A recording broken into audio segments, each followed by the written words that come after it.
Assalamualaikum warahmatullahi wabarakatuh. Selamat pagi semuanya. Silahkan buka bukunya ke halaman 21. Kita akan belajar dari buku tematik 3B, subtema 1, pembelajaran 4 dan 5. Nah, di sini ada teks tentang mawar merah dan mawar putih. Di sebuah kebun tumbuhlah 2 pohon mawar dan putih. Mawar merah sering marah-marah karena hal-hal kecil, sedangkan mawar putih sangat baik. Jika mawar merah sedang marah, mawar putih hanya diam mengalah. Sifat pemarah mawar merah semakin hari semakin bertambah. Mawar merah sering melemparkan kotoran ayam ke mawar putih. Namun, ternyata kotoran ayam itu membuat mawar putih tumbuh semakin subur. Dari batangnya tumbuh banyak bunga yang indah dan harum. Sementara itu, mawar merah karena marah terus batangnya kurus dan tidak berbunga. Suatu hari datanglah pemilik kebun itu. Ia senang sekali melihat mawar putih yang tumbuh subur. Ia bersihkan rumput di bawahnya sehingga mawar putih semakin sehat. Mawar merah yang kurus kering dan tak berbunga dicabut dan dibuang ke tong sampah.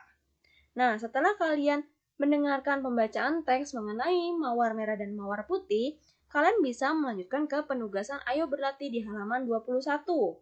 Nomor 1 yaitu kalian diminta menuliskan pesan moral dongeng di samping. Dan yang nomor 2, kalian diminta untuk menuliskan watak tokoh dongeng di samping. Tokohnya yaitu mawar merah dan mawar putih. Nah, kalian tinggal menuliskan watak tokohnya, mawar merah bagaimana dan mawar putih bagaimana. Lanjut ke halaman 22. Di situ ada teks mengenai manfaat tumbuhan.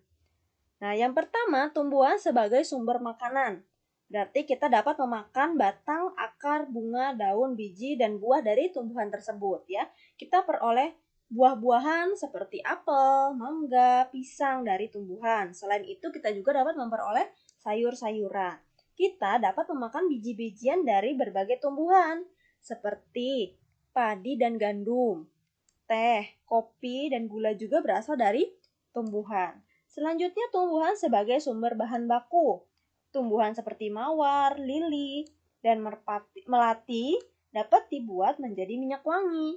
Tumbuhan lidah buaya dan kumis kucing dapat dibuat menjadi obat. Karet, kertas, dan lem juga berasal dari tumbuhan. Kita juga memperoleh serat dari tumbuhan, misalnya kapas. Kapas dipintal menjadi benang. Benang ditenun menjadi kain. Yang selanjutnya, tumbuhan sebagai bahan bangunan atau bahan furniture. Kita memperoleh kayu dari tumbuhan. Kayu digunakan untuk bahan bangunan. Kayu juga digunakan untuk membuat meja, kursi, dan lemari atau yang disebut dengan furniture. Nah, selanjutnya kalian kerjakan tugas Ayo Jawab halaman 23. Kalian dapat menuliskan jenis tumbuhan yang sesuai dengan manfaatnya. Misalnya, manfaatnya sebagai bahan makanan, jenis tumbuhannya yaitu mangga, pisang, dan sayuran. Kalau obat-obatan, misalnya jahe, kunyit. Untuk bahan bangunan, ada karet, kertas, lem. Dan untuk bahan pakaian, yaitu ada kapas. Kita lanjut ke halaman 23. Kalian dapat membaca percakapan antara Pak Guru dan Edo. Setelah itu, kalian dapat mengerjakan penugasan Ayo Berlatih halaman 24, yaitu memberi tanda centang pada sikap meminta maaf kepada orang lain. Yang nomor 1, menjabat tangan. Apakah itu termasuk sikap meminta maaf kepada orang lain? Yang kedua, membuang muka dan tidak mau menatap. Apakah itu juga termasuk ke dalam sikap meminta maaf kepada orang lain? Yang ketiga, berkata dengan lembut. Yang keempat, tersenyum dengan tulus. Dan yang kelima, tidak mau berjabat tangan. Nah, kalian dapat menentukan sikap yang tepat saat meminta maaf kepada orang lain. Nah, kita sekarang pindah ke pembelajaran 5 halaman 26. Di situ ada teks tentang bunga atau Puspa Nasional Indonesia. Pemerintah Indonesia telah menetapkan 3 jenis bunga sebagai bunga atau puspa nasional. Bunga-bunga tersebut mewakili karakteristik bangsa dan negara Indonesia. Ketiga bunga nasional Indonesia tersebut adalah bunga melati atau Jasminum sambak yang ditetapkan sebagai bunga puspa bangsa, bunga anggrek bulan atau Phalaenopsis amabilis sebagai puspa pesona, dan Padma raksasa atau Rafflesia arnoldi sebagai puspa langka. Nah, puspa bangsa atau bunga melati merupakan bunga yang berasal dari Asia Selatan. Ada sekitar 200 jenis melati, tetapi hanya 8-9 jenis yang umum dibudidayakan. Di Indonesia ada banyak nama daerah yang diberikan kepada bunga melati seperti Menuh dalam bahasa Bali, Meulucut dalam bahasa Aceh, Malete dalam bahasa Madura, Menyuruh dalam bahasa Banda, Melur dalam bahasa Gayo dan Batakaro, Manduru dalam bahasa Manado, dan Mundu dalam bahasa Bima Sumbawa. Melati merupakan tumbuhan perdu. Melati tumbuh baik di iklim tropis. Tumbuhan ini tidak membutuhkan pemeliharaan yang rumit. Mahkota bunga melati memiliki bentuk sederhana dan berukuran kecil serta berwarna putih. Putih melambangkan kesucian. Bunga melati memiliki aroma yang harum. Meskipun demikian, harga bunga melati relatif murah merakyat. Kelebihan yang dimiliki melati tersebut yang menyebabkan melati ditetapkan sebagai puspa bangsa. Lanjut yang B, yaitu puspa pesona. Anggrek bulan. Anggrek bulan merupakan salah satu jenis anggrek yang mempunyai ciri khas mahkota bunga yang lebar dan berwarna putih. Anggrek bulan tersebar luas mulai dari Indonesia, Papua, Filipina, Malaysia, hingga ke Australia. Nah, anggrek bulan ini hidup secara epifit, yaitu menempel pada batang atau cabang pohon inang. Keindahan anggrek bulan mempesona banyak orang. Keindahan yang mempesona menjadi dasar pertimbangan sehingga anggrek bulan ditetapkan sebagai puspa pesona. Dan yang ketiga yaitu puspa langka.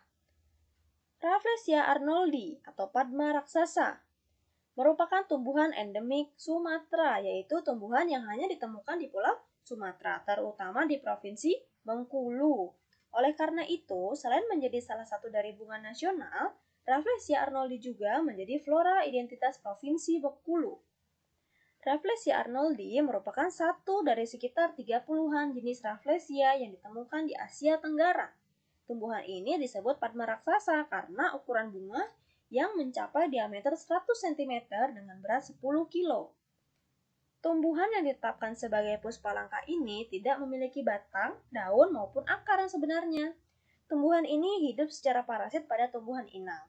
Satu-satunya bagian tumbuhan Rafflesia yang dapat dilihat di luar tumbuhan inangnya adalah bunga bermahkota 5. Sampai saat ini, Rafflesia arnoldi tidak pernah berhasil dikembangbiakan di luar habitat aslinya.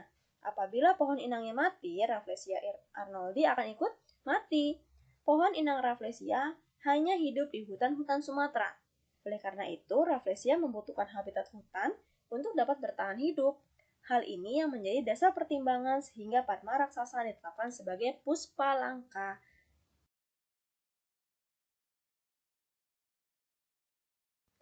Beralih ke halaman 29. Di situ ada gambar mengenai anak yang menyirami dan memberi pupuk pada tanaman. Tanaman memberikan banyak manfaat untuk manusia. Oleh karena itu, kita harus bersikap baik terhadap tanaman di sekitar. Contoh bersikap baiknya apa? Yaitu menyirami, memupuk, dan merawat dengan baik. Nah, selain itu juga kita harus bersikap baik kepada hewan.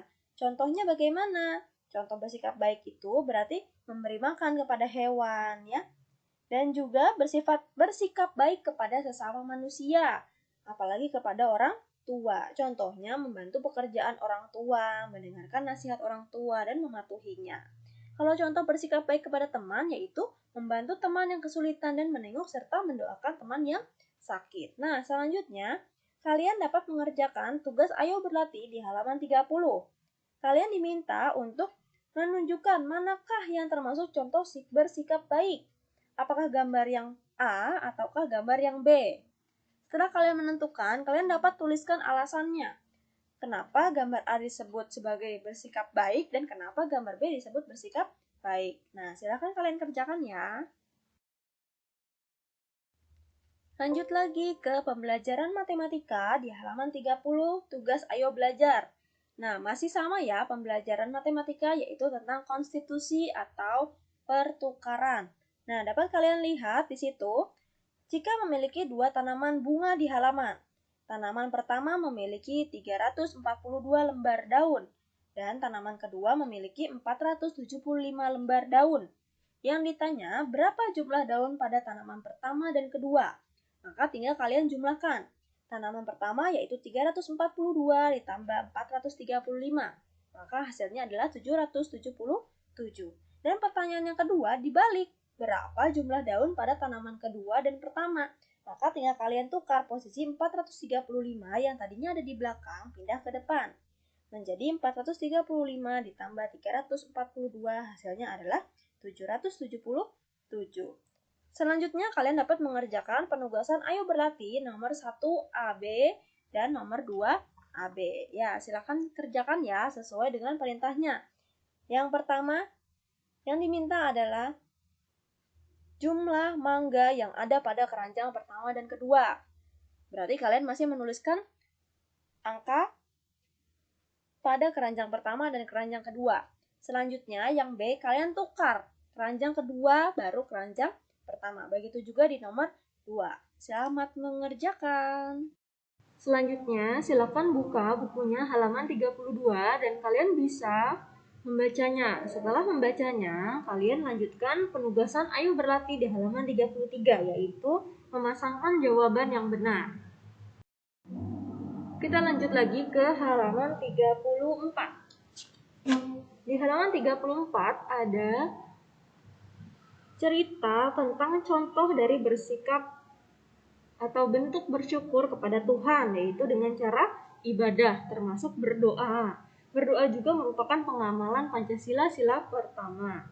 Nah, kita tuh harus berdoa setiap hari, sebelum dan sesudah berkegiatan, saat di rumah, di sekolah, ataupun saat sedang sibuk. Setelah itu, kalian dapat mengerjakan tugas ayo mengamati. Kalian diminta untuk mengamati gambar dan kalian pilih manakah gambar yang menunjukkan sikap kasih sayang terhadap sesama makhluk hidup sesuai dengan pengamalan sila pertama. Dan kalian dapat berikan alasannya mengapa sikap tersebut sesuai dengan pengamalan Pancasila sila pertama. Terakhir yaitu pelajaran matematika masih tentang pertukaran ya. Nah, di situ ada contoh soal. Pak Gani memiliki pohon jeruk. Pohon jeruk Pak Gani berbuah sangat lebat. Pak Gani akan memetik semua jeruk dan menjualnya ke pasar. Hari pertama, Pak Gani memetik 617 buah jeruk. Hari kedua, Pak Gani memetik 475 buah jeruk. Nah, berapakah jumlah jeruk yang berhasil dipetik Pak Gani pada hari pertama dan hari kedua? Berapa jumlah jeruk yang dipetik Pak Gani pada hari kedua dan hari pertama? Maka itu harus ditukar ya. Untuk yang